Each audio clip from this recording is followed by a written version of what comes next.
ओम अज्ञानतिमिरन्धस्य ज्ञानाञ्जनशलाखया चक्षुरुन्मीलितं येन तस्मै श्रीगुरुवे नमः। नमो ओम विष्णुपदाय कृष्णप्रेष्ठाय भूतले श्रीमते भक्तिवेदांत स्वामिन् इति नामिने। नमस्ते सरस्वते देवे गौरवाणी प्रचारिणे निर्विशेष शून्यवादी पाश्चात्य देशतारिणे।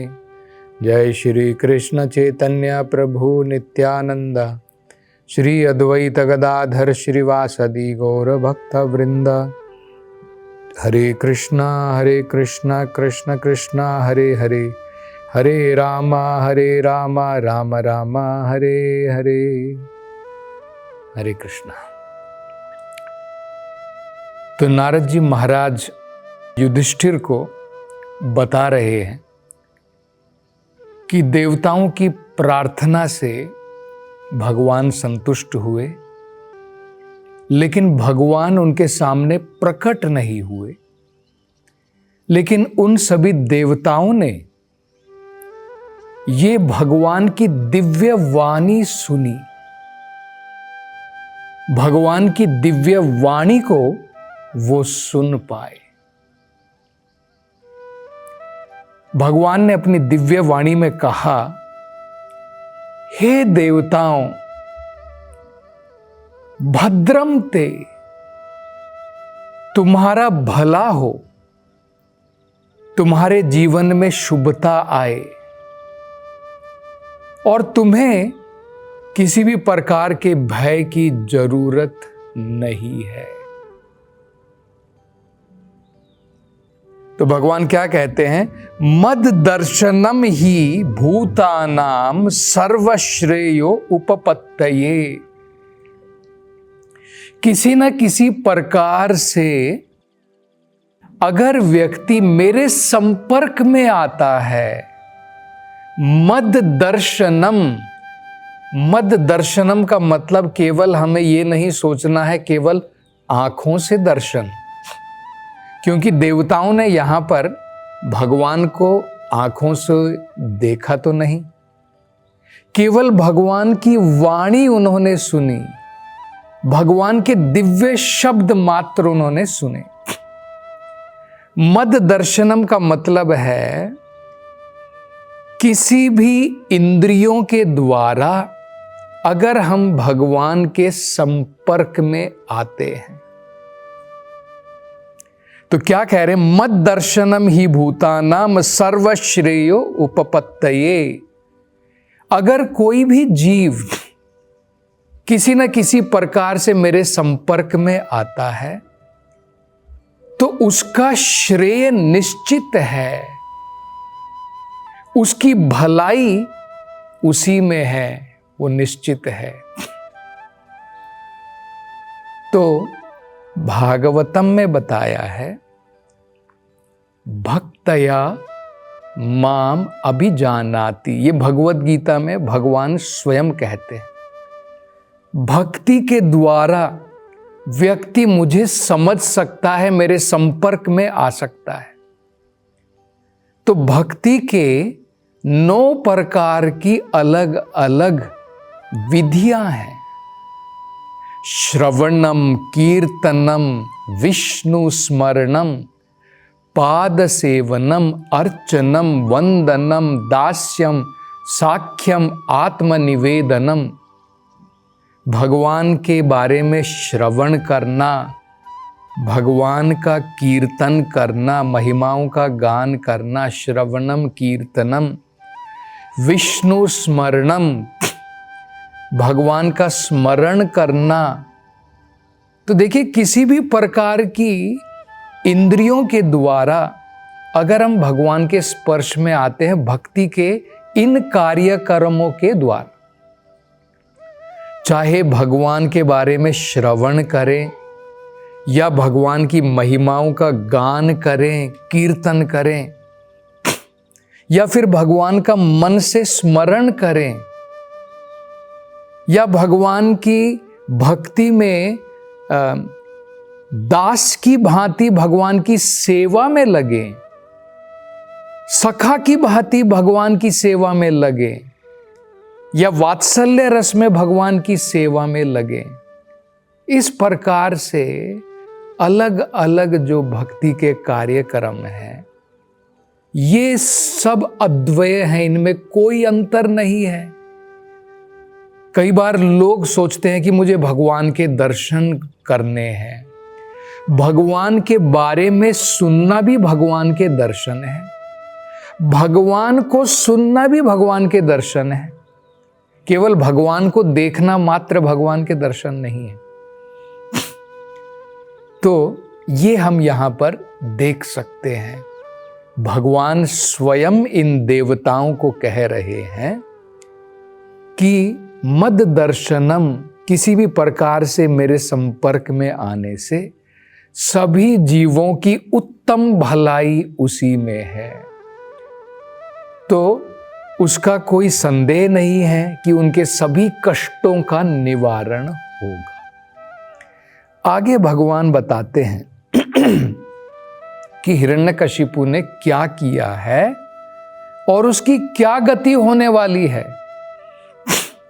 भगवान कहते हैं, विद्वेषा, कोई भी व्यक्ति अगर द्वेष रखता है, द्वेष की भावना रखता है, वो भी किनके साथ में? देवेशु, देवतागण जो भगवान के प्रतिनिधि हैं, अगर कोई उनके प्रति द्वेष रखता है, क्योंकि देवतागण भी क्या हैं? वो सब भगवान के ही प्रतिनिधि हैं।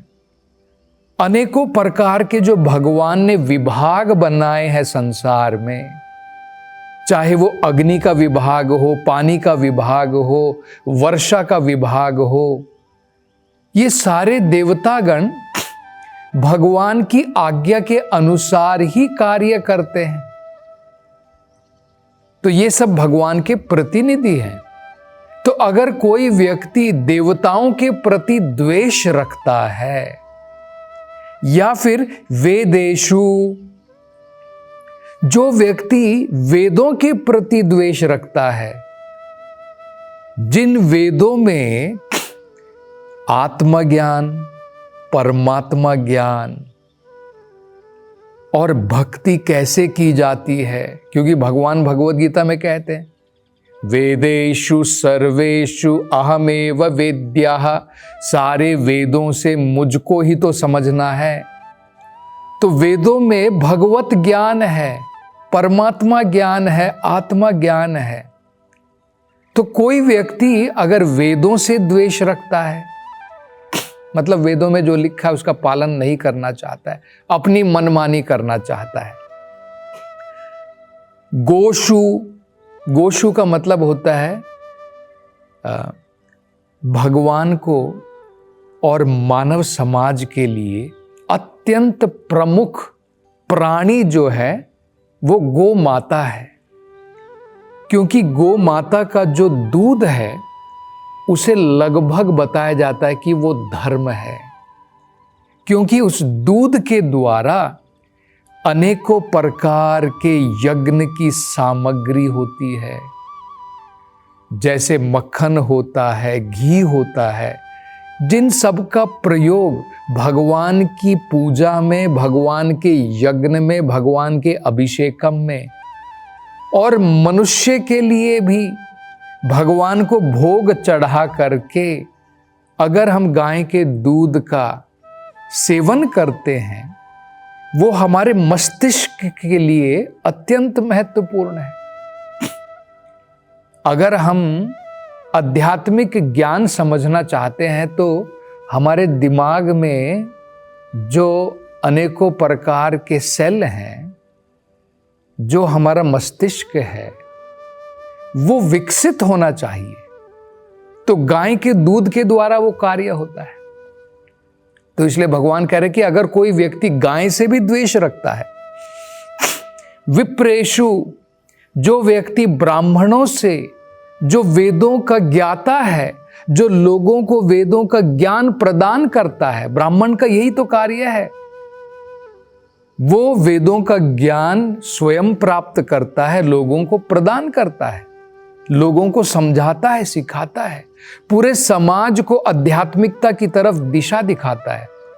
तो अगर कोई व्यक्ति इस प्रकार के विप्रों से, ब्राह्मणों से द्वेष रखता है, या साधुषु जो भगवान के भक्त हैं, महात्मा गण हैं, उनके साथ में अगर वो द्वेष रखता है, और धर्म में भगवान ने जो धर्म के अलग अलग पहलू बनाए हैं, नियम बनाए हैं, उससे भी द्वेष रखता है, और अंत में भगवान कहते हैं मयि, और जो अंत में मुझसे भी द्वेष रखता है,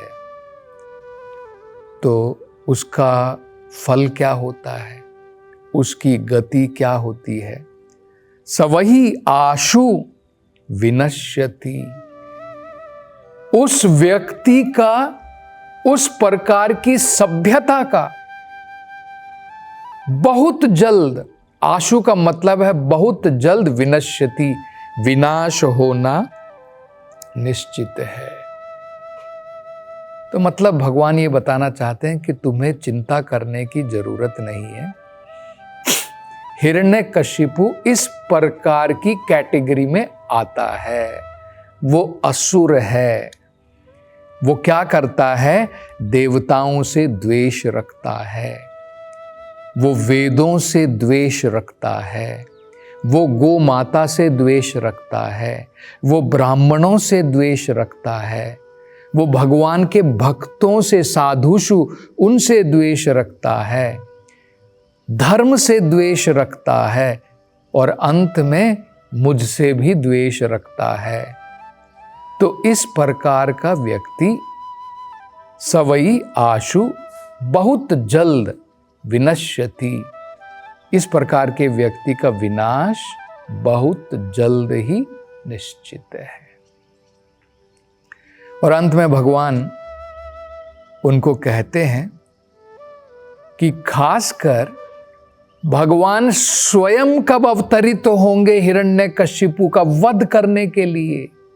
कौन सा समय है जब भगवान अवतरित होंगे अपने नरसिम्हा के रूप में इस असुर का वध करने के लिए? तो उस विषय में भगवान कहते हैं, प्रहलादाय यदा द्रुह्येद। जब हिरण्यकशिपु प्रहलाद महाराज को अनेकों प्रकार के कष्ट प्रदान करेगा, जब अनेकों प्रकार की यातनाएं देगा, किनको? प्रहलादाय यदा द्रुह्येद। यदा मतलब जब हिरण्यकशिपु प्रहलाद को द्रुह्येद, अनेकों प्रकार की पीड़ाएं, अनेकों प्रकार की यातनाएं द्वेष के कारण जब प्रदान करेगा। और वो कौन है? ये प्रहलाद कौन है? स्वसुताया, जो हिरण्यकशिपु का अपना पुत्र होगा। मतलब भगवान बता रहे हैं कि अभी कुछ समय पश्चात हिरण्यकशिपु को पुत्रों की प्राप्ति होगी। उन पुत्रों में से एक पुत्र प्रहलाद होगा, और जब वो अपने इस पुत्र प्रहलाद को अनेकों प्रकार की यातनाएं और कष्ट प्रदान करेगा, तब मैं उसका विनाश करूंगा। तो वही भगवान कह रहे हैं, स्वसुताया महात्मने। वो इस असुर का बेटा होगा, लेकिन कौन होगा? वो असुर नहीं होगा, महात्मने। वो महात्मा होगा, वो मेरा महान भक्त होगा। और क्या है? भगवान कहते हैं निर्वैराया। वो ऐसा भक्त होगा जिसका कोई वैरी नहीं है, जो किसी को अपना दुश्मन नहीं समझता है। निर्वैराया, ये भक्त के लक्षण होते हैं। लोग जो हैं एक किसी को अपना दोस्त समझते हैं, किसी को अपना दुश्मन मानते हैं, जो उनकी सहायता करता है उसको दोस्त मानते हैं, जिससे उसको डर है उसको अपना दुश्मन मानते हैं, जिसके साथ में उसका कंपटीशन है, जो उसके इंद्रिय भोग में अड़चन बन सकता है, उसको अपना दुश्मन मानते हैं। लेकिन भक्त जो है उसका वो अपना किसी को भी अपना दोस्त या ऐसा दुश्मन नहीं मानता है, वो सबके लिए बराबर होता है। फिर कहते हैं प्रशांतम, जो पूर्ण रूप से शांत होता है, पूर्ण रूप से प्रशांतम। एक होता है शांतम, शांतम मतलब जो शांत होता है, प्रशांतम मतलब पूर्ण रूप से जो शांत होता है। ऐसा भक्त, उसको जब वो यातनाएं देगा तब भगवान कह रहे हैं हनिष्ये अपि वरोजितम, तब मैं इस दुष्ट असुर का, हनिष्ये मतलब इसका वध करूंगा। और वरोजितम, हो सकता है कि इसने ब्रह्मा जी से अनेकों प्रकार के वरदान क्यों न प्राप्त किए हों, उसके बावजूद भी अगर ये अपने पुत्र को जब अनेकों प्रकार की यातनाएं और कष्ट प्रदान करेगा, तब मैं इस दुष्ट असुर का वध करूंगा स्वयं आकर के। तो भगवान जो है ये संतावना देवताओं को देते हैं। तो और आगे इस कथा में चर्चा अगली कथा में करेंगे। हरे कृष्णा।